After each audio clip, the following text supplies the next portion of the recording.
হবে, শিক্ষার্থীরা কেন দাস হয়ে থাকবে। পিরোজপুরে বৈষম্য বিরোধী ছাত্র আন্দোলনের মতবিনিময় সভায় দুই গ্রুপের সংঘর্ষে বেশ কয়েকজন আহত হয়েছে। আজ দুপুরে জেলা শিল্পকলা একাডেমি মিলনায়তনে এ ঘটনা ঘটে। সেখানে সাধারণ শিক্ষার্থীদের অভিযোগ ঘটনাটি ছাত্রলীগ ঘটিয়েছে। পরবর্তীতে পুলিশ ও সেনাবাহিনী এসে পরিস্থিতি নিয়ন্ত্রণ করে। এদিকে দেশের বর্তমান পরিস্থিতি মোটেও ভালো নয়।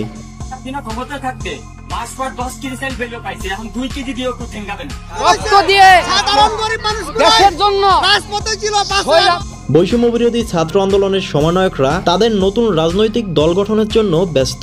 দেশের বিভিন্ন স্থানে মতবিনিময় সভা করছে। এছাড়াও উপদেষ্টারা দেশে কি করছে এ নিয়ে নানা প্রশ্ন দেশের সাধারণ জনগণের। দেশের বিভিন্ন স্থানে চুরি, ছিনতাই, ডাকাতি সহ চলছে নানা অপকর্ম। মানে কি শেখ হাসিনার কথাই সত্যি যে আমাদের সাধারণ শিক্ষার্থীদেরকে ব্যবহার করে শেখ হাসিনার সরকারকে পতন করানো হয়েছিল?